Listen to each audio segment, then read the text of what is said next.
Most homeowners are losing a fight that was rigged against them from the start, and the grass they are fighting for was never worth winning. Mow, feed, water, reseed, repeat. Every single week, fighting the same dead patches, the same weed invasion, the same climbing water bill, and the lawn still never looks right. The first time I ripped out a patch of struggling turf and replaced it with creeping thyme, it covered the entire area in a single season. Smelled like Provence every time I walked across it. I have not touched that patch with a mower since. The plants on this list spread without seeding. They crowd out weeds without chemicals. They survive drought without irrigation. And not one of them has ever needed a mower.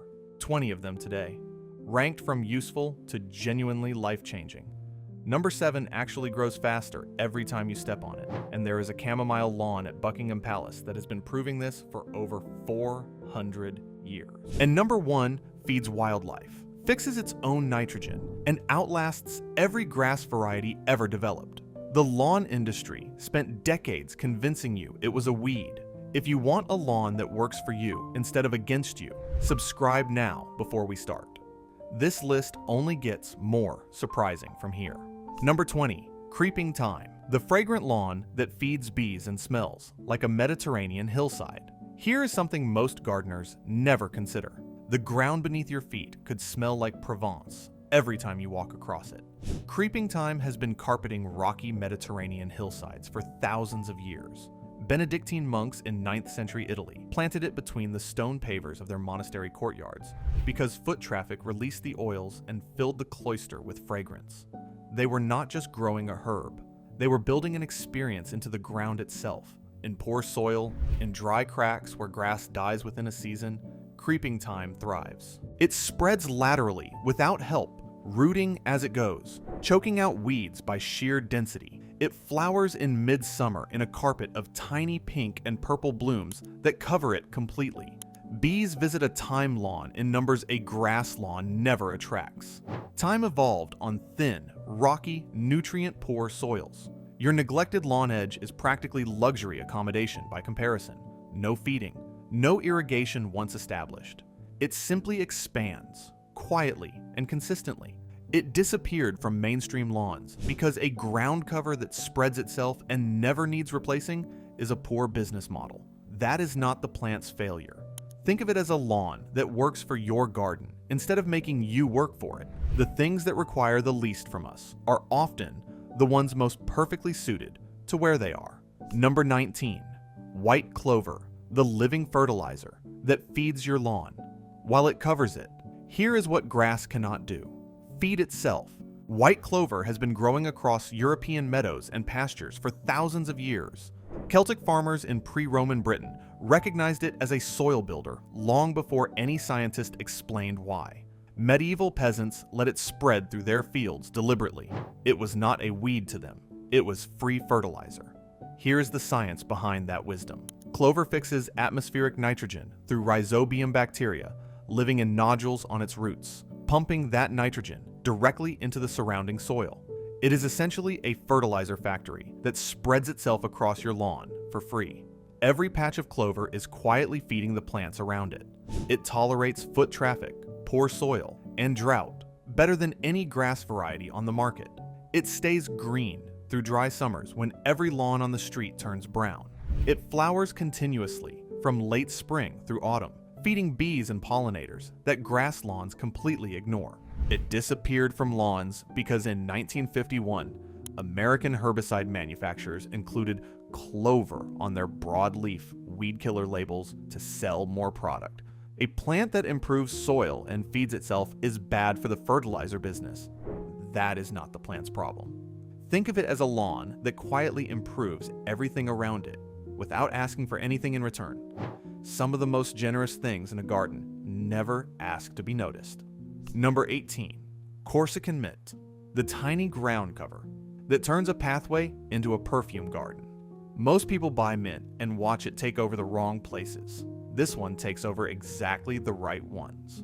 Corsican mint is the smallest member of the mint family, native to the rocky coastal hillsides of Corsica and Sardinia, where it has carpeted the ground between stones for centuries. Traditional Mediterranean communities walked on it deliberately. The foot traffic released the oils. The fragrance was the point. It grows to barely a centimeter in height, forming a dense emerald green carpet so tight that weeds simply cannot push through. Plant it between stepping stones, along pathway edges, or in the narrow gaps where nothing else will grow. It roots aggressively as it spreads, filling every crack and crevice without any encouragement from the gardener. In my own garden, I planted a single tray of Corsican mint between stepping stones 3 years ago. It has now spread the entire length of the path without any intervention. Every step releases a sharp, clean fragrance that stops visitors mid-stride. It disappeared from mainstream garden centers because it is too small to look impressive in a pot on a shelf. Retail gardening rewards visual drama at the point of sale. Corsican mint rewards patience. That is not a flaw. Think of it as a carpet that gets more beautiful every time someone walks across it. The best ground covers do not just fill space. They transform it into something worth noticing. Number 17. Creeping Jenny, the golden ground cover that thrives where grass refuses to go. Most lawns have that one spot, permanently damp, permanently shadowed, permanently dead. Creeping Jenny was made for exactly that spot. Lysimachia numularia has been growing across the damp woodland floors and stream banks of Europe for centuries. 17th century English herbalist Nicholas Culpeper documented it as a reliable wound herb and tonic, found growing wherever moisture collected and light was scarce. It appears in medieval herbal texts, not as a curiosity, but as a common, dependable plant of difficult ground. It spreads rapidly along the ground, sending out long trailing stems that root wherever they touch soil. In damp shade, the growth is almost aggressive. The round coin-shaped leaves form a dense mat that suppresses weeds completely. The golden variety glows with a warm yellow-green that lights up dark corners in a way nothing else manages. It tolerates standing water, deep shade, and compacted soil. The conditions that end every grass variety are the conditions where Creeping Jenny accelerates. It does not struggle in difficult spots. It specializes in them. It disappeared from mainstream lawn recommendations because it needs moisture to perform, and the lawn care industry sells solutions for average conditions. Difficult spots require different thinking. Think of it as the plant that turned the problem corner of your garden into its favorite place to be. Sometimes the spots we write off as hopeless are simply waiting for the right thing to grow in them. Number 16. Wild strawberry. The ground cover that pays you back in fruit. What if your lawn produced food? Not as a side effect, as its entire purpose. Wild strawberry has been spreading across the woodland floors and meadow edges of Europe, Asia, and North America since long before any garden existed. Indigenous communities across North America ate the fruit as a seasonal staple. Cistercian monks in 12th century France cultivated it deliberately along shaded pathways and beneath orchard trees, valuing it as both ground cover and food crop simultaneously. It was never just decoration, it was dinner. It spreads by sending out horizontal runners that root wherever they touch soil, forming a dense weed-suppressing mat within a single season. The leaves stay low. The flowers appear in spring. The fruit follows in early summer, small and intensely flavored in a way the commercial strawberry never manages. The first time I harvested wild strawberries from a ground cover planting I had put in the previous spring, I stood in the garden eating them straight off the plant for 10 minutes. The flavor stopped me completely. Nothing in a supermarket comes close. It disappeared from lawn culture, because a ground cover that feeds you cannot be sold back to you as a separate product. The lawn and the food garden were artificially separated. They never needed to be. Think of it as a lawn that pays rent in fruit every summer. The ground beneath your feet can do more than just look green. It always could. Number 15. Ajuga bugleweed. The purple carpet that suffocates weeds before they start. Most weed problems are not weed problems. They are bare soil problems. Ajuga understands this better than any plant on this list. Bugleweed has been spreading across the shaded woodland floors of Europe and Asia for centuries. Anglo-Saxon herbalists in 10th century England documented it as a wound herb and fever treatment, found reliably on the shaded banks and forest edges where communities gathered it. It appears in herbals from the 16th century onward as a common, low-growing plant that covered difficult ground without being asked. It spreads by surface runners, colonizing bare ground rapidly. and forming a dense weed-proof mat of dark glossy leaves. In spring, it sends up spikes of deep blue-purple flowers that cover the entire planting in color for weeks. Then, the flowers fade and the leaves take over, staying evergreen through winter in most climates, never leaving bare soil exposed for weeds to exploit. It thrives in the deep shade beneath trees, where grass thins and dies. The more difficult the spot, the more confidently Ajuga fills it. It disappeared from mainstream lawn culture because it cannot be sold as seed. It spreads from division and runners. A plant that propagates itself freely is not a repeatable retail product. Think of it as a weed-proof carpet that installs itself and never needs replacing. The best defense against weeds was never a spray bottle. It was always a better plant. Number 14, Chamomile Lawn, the Ancient Ground. Cover that smells like an apple orchard, underfoot. There is a lawn at Buckingham Palace, made partly of chamomile. It has been there for centuries. The groundskeepers did not plant it by accident. Roman chamomile, Chamomile nobile, has been used as a walking surface in English gardens since at least the Tudor period. Francis Bacon wrote about it in 1625, noting specifically that it grew faster and more vigorously the more it was trodden upon. A plant that thrives under pressure. The Tudors understood that immediately and built garden seats from it so that sitting released the fragrance beneath them. It forms a dense, low, feathery carpet of fine aromatic foliage that stays green through most of the year. It tolerates light foot traffic, poor soil, and dry conditions once established. The non-flowering variety called Treneeg stays particularly compact and is the preferred choice for lawn replacement. The fragrance when walked upon is extraordinary. Fresh apples and warm herbs, something that no grass lawn has produced in 4,000 years of trying. It disappeared from mainstream gardens because it requires hand planting rather than seeding at scale. The lawn industry is built around spreaders and seed bags. Chamomile does not fit that model. Think of it as a lawn that rewards every step you take across it. Some things only reveal their best quality when you actually engage with them. If this list is changing how you see your garden, subscribe now and hit the bell. The next few plants are the ones most people have never considered.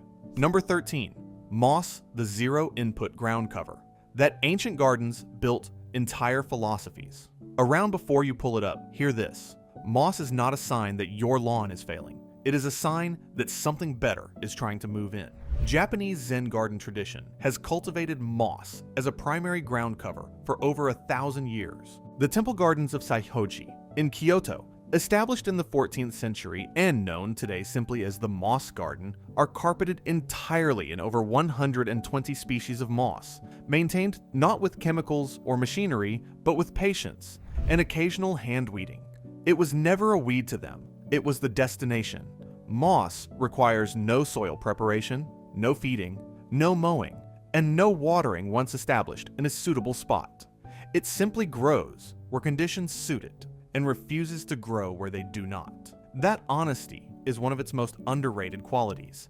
It outcompetes grass in shade, in acidic soil, and in consistently damp conditions. Where grass struggles and browns, moss deepens and spreads. It is not taking over your lawn, it is offering you a better one. It disappeared from Western garden culture because it cannot be packaged, marketed, or sold. It arrives entirely on its own terms. Think of it as a garden that chose you before you chose it. The most enduring things rarely ask for permission to grow. Number 12, creeping phlox, the flowering carpet that makes slopes and banks, maintenance-free. Most gardeners look at a slope and see a problem. Creeping phlox looks at a slope and sees home. Phlox subulata is native to the rocky outcrops and hillsides of the Appalachian Mountains, where it has been spreading across difficult terrain for thousands of years. Cherokee communities used related phlox species medicinally. Early American settlers in the 18th century recognized its value on slopes and embankments where erosion was a constant problem and grass simply would not hold. It was planted not for beauty, but for function. The beauty was a bonus. In spring, it erupts into a solid sheet of color, white, pink, purple, or red depending on variety, so dense that the foliage beneath disappears entirely. Then, the flowers fade and the low evergreen mat takes over, holding the soil through every season without any intervention from the gardener. It roots as it spreads, binding soil on slopes that would otherwise wash away in heavy rain. No grass variety does this as effectively or as permanently. It disappeared from mainstream lawn culture because slopes are sold as a drainage problem requiring engineering solutions. Creeping phlox is a biological solution that costs a fraction of the price and lasts indefinitely. Think of it as a ground cover that turns your biggest landscaping headache into your most spectacular spring display. The places we find hardest to manage are often the ones most worth getting right. Number 11. Creeping oregano. The culinary ground cover that feeds your kitchen and your garden simultaneously. What if the ground cover between your paving stones was also dinner? Creeping oregano has been spreading across the rocky hillsides and sun-baked terraces of the Mediterranean for thousands of years. Ancient Greeks considered it a symbol of happiness and planted it on graves to bring peace to the departed. Roman cooks used it daily. Benedictine monks in medieval Italy planted it between courtyard stones because it tolerated foot traffic, required nothing from the gardener, and supplied the kitchen throughout the growing season. It forms a dense, low, weed-suppressing mat of aromatic foliage that stays semi-evergreen through mild winters. In summer, it produces small pink flowers that bees visit constantly. It spreads steadily without becoming invasive, filling gaps between pavers with the quiet confidence of a plant that knows exactly where it belongs. It tolerates drought, poor soil, and full sun better than almost any other ground cover on this list. It disappeared from mainstream lawn alternatives because the garden industry separates ornamental plants from edible ones. Creeping oregano refuses that separation entirely, and think of it as a ground cover that earns its place twice, once in the garden and once in the kitchen. The most useful things in a garden rarely announce themselves. They just quietly get on with it. Subscribe and hit the bell. We are now into the top 10, and this is where the list gets genuinely surprising. Number 10. Dichondra, the velvet lawn that needs no mowing and stays green through summer. There is a ground cover so soft and dense that people mistake it for a carpet, not a plant, an actual carpet. Dichondra grows wild across the subtropical and tropical zones of the Americas, spreading naturally across moist shaded ground with no human assistance whatsoever. Indigenous communities across its native range walked on it, gathered it, and watched it repair itself after every disturbance without any intervention. It became a deliberate lawn alternative across the warm regions of Australia and New Zealand in the mid-20th century, when gardeners there simply noticed what was already working. It forms a continuous kidney-shaped leaf carpet that stays low enough to never require mowing. In warm climates, it stays green year-round. In cooler climates, it performs as a seasonal ground cover that returns reliably each year from its root system. It tolerates moderate foot traffic, light shade, and dry spells once established. The silver variety, Dichondra argentea, catches light in a way that makes a slope or bank look deliberately designed rather than accidentally covered. It disappeared from mainstream lawn culture because it requires warmth to perform, and the lawn industry is built around cool season grass varieties that dominate Northern European and North American markets. Think of it as a lawn that decided mowing was beneath it and has never looked back. Sometimes the most elegant solution is simply choosing something that never needed fixing in the first place. Number 9. Sweet woodruff, the shade ground. Cover that smells like freshly cut hay and vanilla combined. Most shade gardens smell like nothing. This one is different. Sweet woodruff has been carpeting the floors of European deciduous woodlands for centuries. Cistercian monks in 12th century Germany planted it deliberately beneath trees and along shaded walkways as both a ground cover and a strewing herb, scattered across stone floors to release fragrance and repel insects.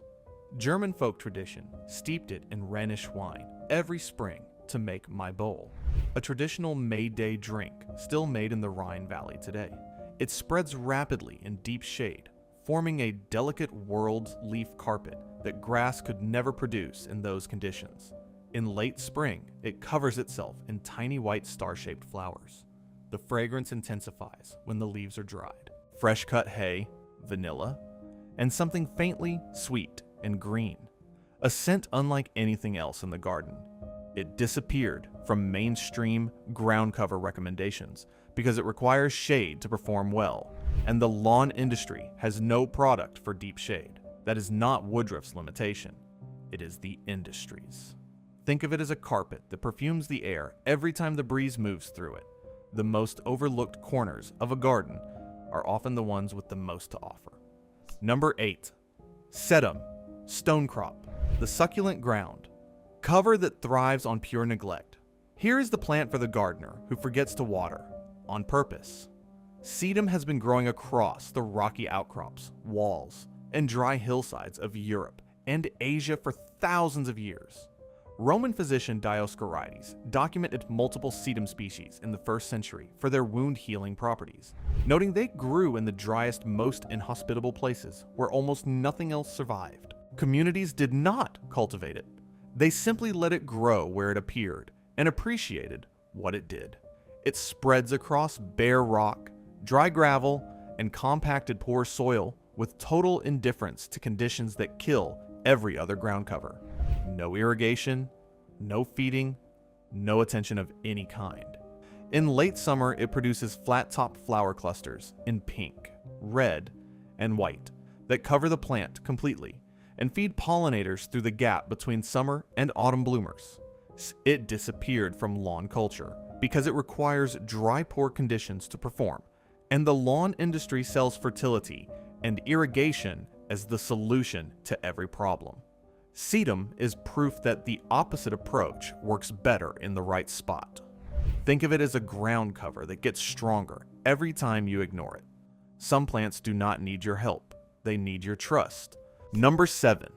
Lungwort, pulmonaria, the deep shade flowerer that blooms before anything else, dares and grows faster.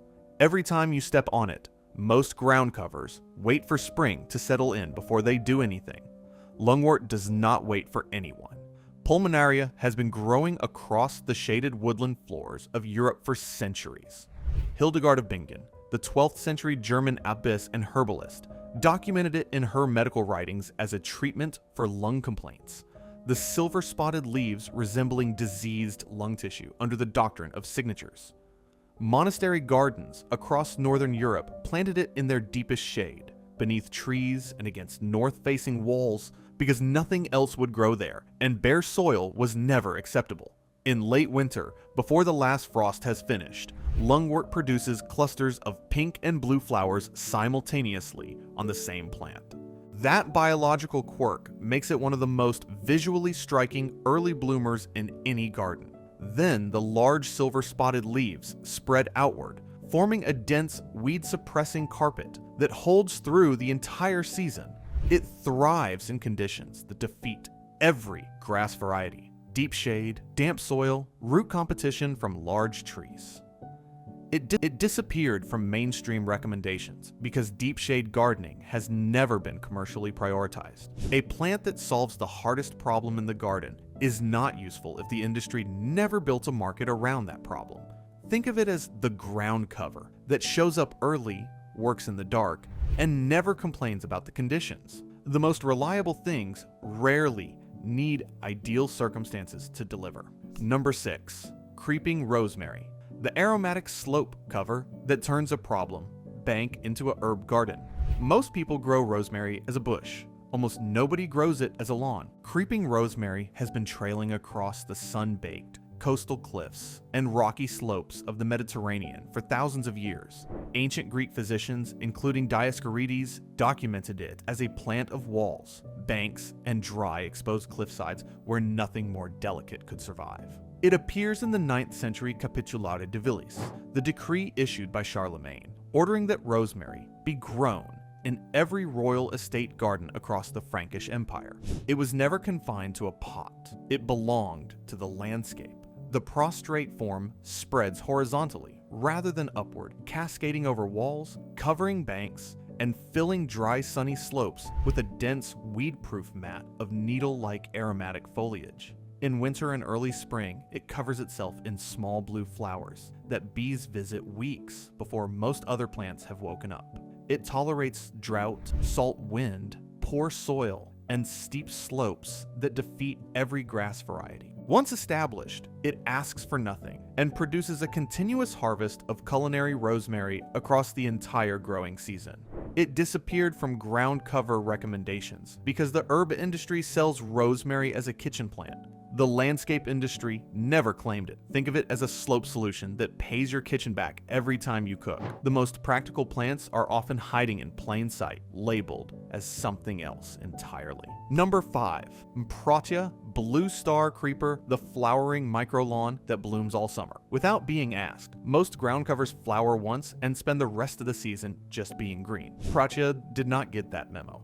Pratia pedunculata is native to the grasslands and moist woodland edges of Australia and New Zealand, where it has been spreading across difficult terrain for thousands of years. Maori communities in New Zealand recognized it as a persistent ground cover of exposed coastal and grassland edges that recovered from disturbance faster than anything introduced by European settlers. Early European naturalists in the 19th century noted it filling the gaps between rocks and along stream banks with a persistence no introduced grass could match. It forms a tight, moss-like carpet of tiny leaves studded continuously with small, pale blue star-shaped flowers from late spring through to autumn. The flowering does not stop. It simply continues, week after week, covering the plant in bloom, while simultaneously spreading outward across bare soil. It tolerates light foot traffic, moderate shade, and moist conditions where other ground covers thin and fail. It disappeared from mainstream recommendations because it is a southern hemisphere native, and northern hemisphere garden retail has historically ignored what grows in the other half of the world. Think of it as a lawn that decided flowering was more interesting than just being flat. The most quietly extraordinary things tend to come from places we have not thought to look yet. Number 4. Pennyroyal, the ancient pest-repelling ground cover that Roman armies carried across continents. Most ground covers ask what they can take from your garden. Pennyroyal asks what it can solve. Menthopolygium has been spreading across the damp meadows and stream banks of Europe and North Africa for thousands of years. Roman legions stationed along Hadrian's Wall in 2nd century Britain stuffed it into their bedding to repel fleas and insects during long northern campaigns. Pliny the Elder documented it in the 1st century as an insect repellent and digestive herb. Medieval English households strewed it across floors specifically because foot traffic released the oils and drove away pests. It was not just a plant. It was a household solution that happened to grow in the ground. It forms a low, dense, strongly aromatic mat that spreads rapidly across moist soil. The fragrance is intensely minty, far more concentrated than common mint, and genuinely repels mosquitoes, fleas, and ants when the leaves are crushed underfoot. It disappeared from modern gardens because pest control became a product sold in a bottle rather than a plant grown in the ground. That transition made the industry money. It did not make the garden better. Think of it as a pest repellent that spreads itself, costs nothing to maintain, and smells extraordinary underfoot. The most elegant solutions are the ones that solve the problem by simply being there. Number 3. Brass buttons, Leptonella, the ferny ground cover that creates a lawn. Unlike anything you have ever walked on, most lawns feel the same underfoot, flat, uniform, unremarkable. Brass buttons feels like nothing else in the plant world. Leptonella squalida is native to the grasslands and coastal zones of New Zealand, where it has been spreading across difficult, exposed terrain for centuries. Maori communities walked across it, gathered alongside it, and watched it recover from every disturbance without assistance. It evolved in conditions of constant wind, poor volcanic soil, and heavy foot traffic.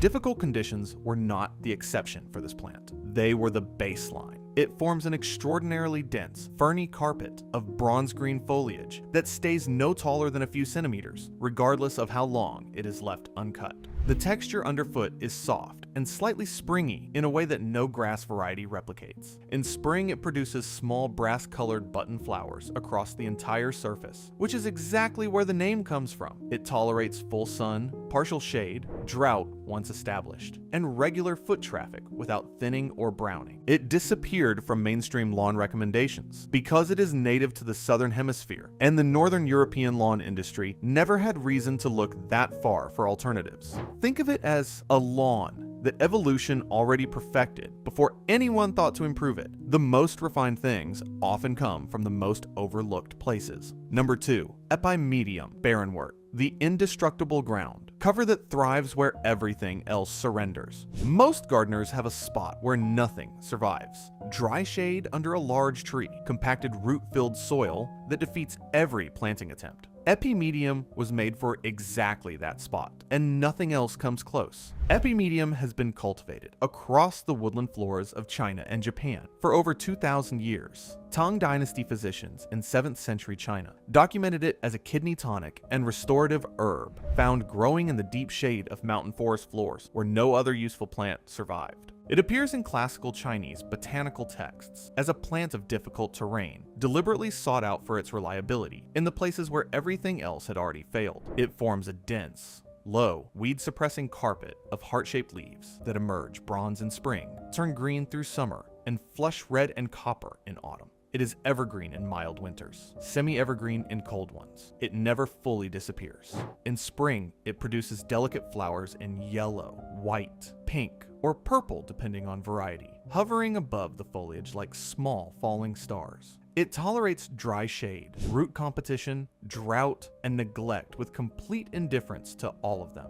It disappeared from mainstream recommendations because difficult spots are sold as problems, requiring expensive solutions. Epimedium is the solution that costs almost nothing. Think of it as the ground cover that moves into the impossible corner and makes it look intentional. The spots we give up on are rarely as hopeless as we decided they were. Number 1. Clover Meadow Mix. The No-Mow lawn that feeds wildlife, fixes soil, and outlasts every grass variety ever developed. This is the one that changes everything. A Clover Meadow Mix is not a single plant. It is a philosophy, a decision to stop fighting your garden and start working with it. Communities across Europe and North America grew mixed clover meadows as functional ground cover for centuries before the lawn industry convinced an entire generation that short, uniform, grass-only turf was the standard worth chasing. It is not. It never was. In my own yard, the patch I converted to clover mix 3 summers ago is the only area that stayed green through last July's drought without a single drop of irrigation. Every lawn on my street turned brown. The clover patch did not. By August, it was flowering. Bees were working it from morning to evening. A clover meadow mix spreads without reseeding, fixes its own nitrogen, feeds pollinators from spring through autumn, stays green through drought, and requires no mowing beyond a single cut in late autumn if desired. It improves every season. It builds soil fertility rather than depleting it. It gets better the longer you leave it alone. Ecologically, it supports more life per square meter than any grass lawn ever measured. Practically, it costs less to establish and nothing to maintain. It disappeared from gardens because in the 1950s, American chemical companies added clover to their broadleaf herbicide labels to sell more weed killer to the same customers they had just sold grass seed to. A meadow that manages itself is not a product, it is a solution, and solutions do not generate repeat purchases. Think of it as the lawn that nature already designed. We just stopped planting it. 20 ground covers. Not one of them needs a mower. The ground beneath your feet has been trying to tell us something for thousands of years. Cistercian monks knew it. Cherokee communities knew it. Maori farmers knew it. They did not fight their landscape. They planted into it and ate well, walked softly, and left the soil better than they found it. We replaced all of that with a grass monoculture invented in the 1950s and sold to us as an aspiration. The perfect lawn was never made of grass. It was made of the right plants in the right places, doing what they were born to do. Which one are you starting with? Drop it in the comments. And if this changed how you see the ground beneath your feet, subscribe. There's so much more coming. The garden was never meant to be this much work. We simply stopped listening to what it was already growing.